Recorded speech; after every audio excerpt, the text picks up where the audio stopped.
Ponte los audífonos. Escucha con atención. Ante la comunidad de No Apagues la Luz, declaro abierto este caso titulado El monstruo de Amstetten. Antes de arrancar, este episodio contiene detalles muy crudos y perturbadores, de los que no se olvida fácilmente. Si en algún momento sienten que es demasiado, está bien pausar. Y si nos escuchas en Spotify y no nos sigues, dale seguir ahorita. Es la única forma en que te avisamos cuando se sube un episodio nuevo. Y si nos ves en YouTube, suscríbete y activa la campana. Es gratis. Ahora sí, comenzamos. Hay casos que cuando los lees por primera vez, no los puedes creer. Que tienes que releerlos 2, 3 veces porque tu cerebro se niega a procesar que algo así realmente pasó. Este es uno de esos casos. No es de México y no es de América Latina.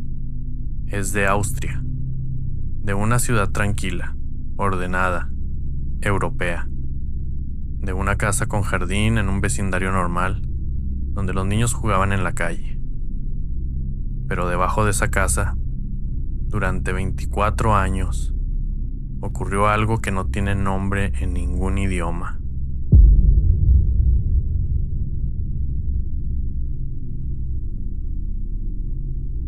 Josef Fritzl nació el 9 de abril de 1935 en Amstetten, Austria.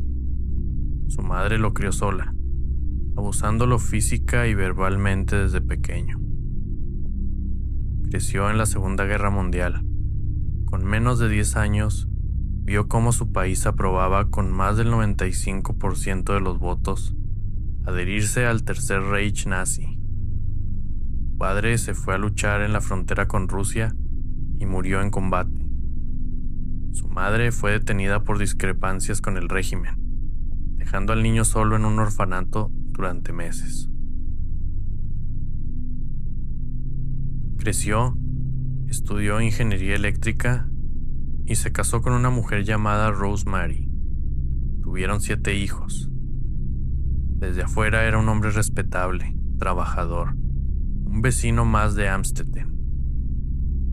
Pero había algo que muy pocos sabían. En los años 60, había sido condenado por violación. Estuvo preso 18 meses, pero la ley austriaca permitía borrar antecedentes luego de 15 años. Así que en los papeles era un hombre limpio. Y su palabra era suficiente. También había algo más que nadie sabía. Josef había mantenido encerrada a su propia madre durante sus últimos años de vida. La hizo prisionera. Llegó a trapear las ventanas para que no volviera a ver la luz del sol. Llegó a tapiar las ventanas para que no volviera a ver la luz del sol. El encierro no era nuevo para él. Era un patrón.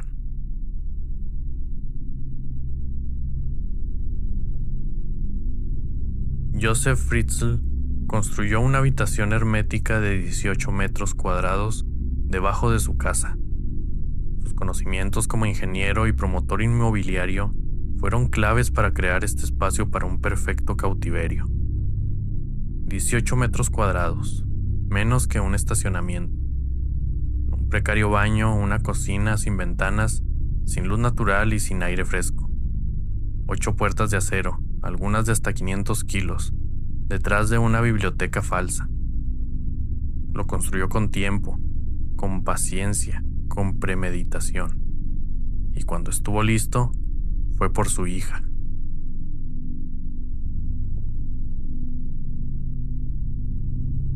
Los delitos comenzaron con el abuso sexual de Elizabeth, desde la edad de 11 años. Solo 11 años. El cautiverio empezó en 1984, cuando Elizabeth cumplió 18 años. Su padre la engañó para que la ayudara con una puerta en el sótano de su casa, donde la drogó y la encerró en la celda subterránea que él mismo había construido. Allí la encadenó y la violó en reiteradas ocasiones. Durante 9 meses mantuvo a su hija en ese ambiente completamente oscuro y sin ventanas, como si fuera una esclava. La joven Elizabeth fue forzada a escribir una nota en la que comunicaba que abandonaba la casa por su propia voluntad y que estaba en buen estado de salud, haciendo ver que se había unido a una secta, de cara a justificar su ausencia ante su madre y ante el resto de la sociedad. Y funcionó. La madre creyó la historia de la secta, los vecinos creyeron la historia de la secta, las autoridades creyeron la historia de la secta, y Elizabeth desapareció del mundo. Lo que pasó en ese sótano durante los siguientes 24 años es difícil de procesar.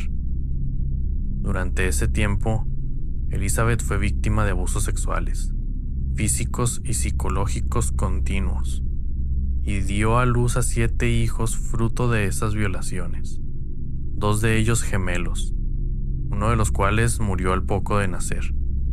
7 hijos, un espacio de 18 metros cuadrados, sin médico, sin anestesia y sin nadie que la ayudara.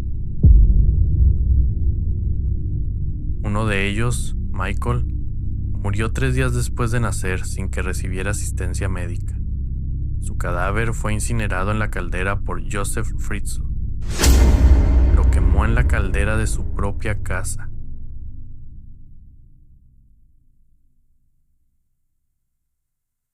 Los otros hijos fueron divididos. Algunos se quedaron en el sótano con su madre, otros fueron llevados a la superficie, donde serían adoptados legalmente por los propios Fritzl. El motivo de que algunos fueran llevados al exterior y otros no, fue según el propio Fritzl, que los que vivieron en la superficie eran los que más lloraban y peor se adaptaban a la vida en el sótano.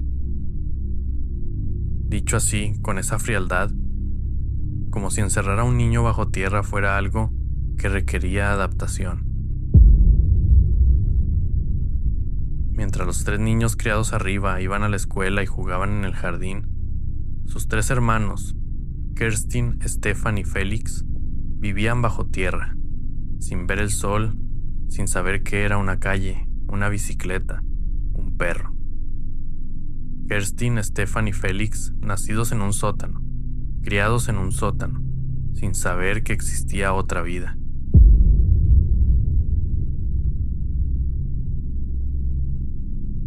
Arriba, Rosemary, la esposa de Joseph, cuidaba a los 3 niños que le habían dejado en la puerta. Creía la historia de la secta y creía que su hija estaba bien. Creía que su marido era un buen hombre. El sótano de mi casa me pertenecía a mí, y solo a mí. Era mi reino al que solo yo tenía acceso, declaró Fritzl a los fiscales austriacos. Y nadie se habría atrevido a entrar en mi reino, ni siquiera a preguntarme qué hacía allí. Su reino, así lo llamaba. El 26 de abril de 2008, en el Hospital Regional de Amstetten, los médicos examinaban a una joven en estado crítico. Se trataba de Kerstin, una adolescente de 19 años con síntomas severos de fallo renal. Nadie sabía su apellido real. Nadie sabía de dónde venía. Solo había un hombre que respondía por ella, Joseph Fritzl, que dijo haberla encontrado enferma en la puerta de su casa. La historia no cuadraba. Un médico desconfió y llamó a la policía. Esa sospecha de un médico rompió 24 años de silencio.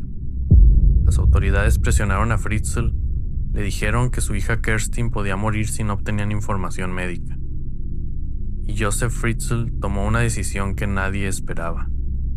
Bajó al sótano y sacó a Elizabeth.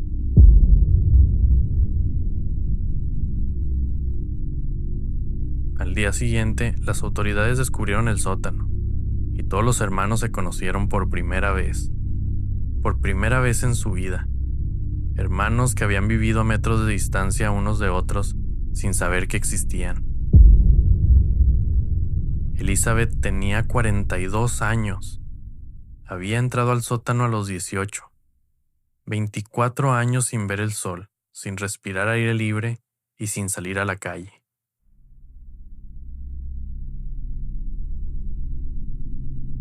Durante el juicio, Joseph Fritzl fue acusado de los cargos de secuestro, violación, incesto, esclavitud y asesinato en relación a la muerte de su hijo Michael. El juicio incluyó más de 10 horas de testimonios grabados de su hija, Elizabeth, detallando los horrores que sufrió. Fritzl hizo declaraciones perturbadoras, afirmando que había nacido para violar y que sus acciones hacia su hija fueron por amor. Llamó amor a 24 años de cautiverio, violación y esclavitud. El jurado, compuesto por 8 miembros, adoptó una decisión unánime de condena. Fritzl fue condenado a cadena perpetua por homicidio, violación, incesto y esclavitud. Joseph dejó de tener relaciones con su mujer Rosemary el mismo día que drogó y encadenó a su hija por primera vez.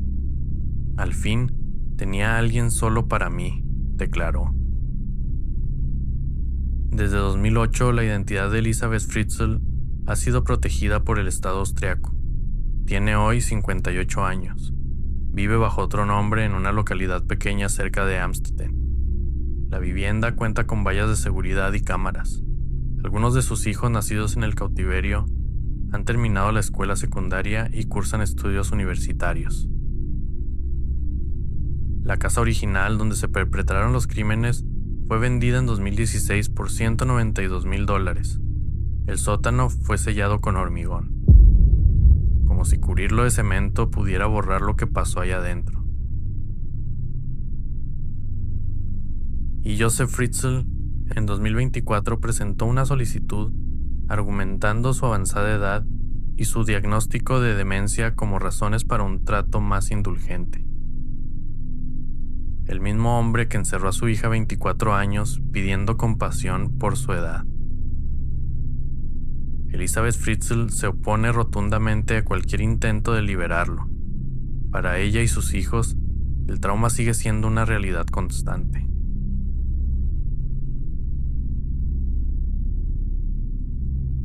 «24 años, 8,516 días en la oscuridad. 7 hijos, uno muerto e incinerado en una caldera. 3 criados bajo tierra sin saber que existía el sol. Y un hombre que llamó a todo eso amor». Hay casos que te recuerdan que el verdadero horror no necesita fantasmas ni entidades, ni cosas que no se puedan explicar.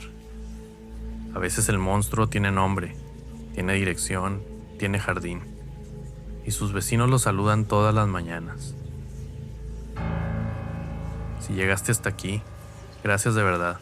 Sé que no fue fácil escuchar esto.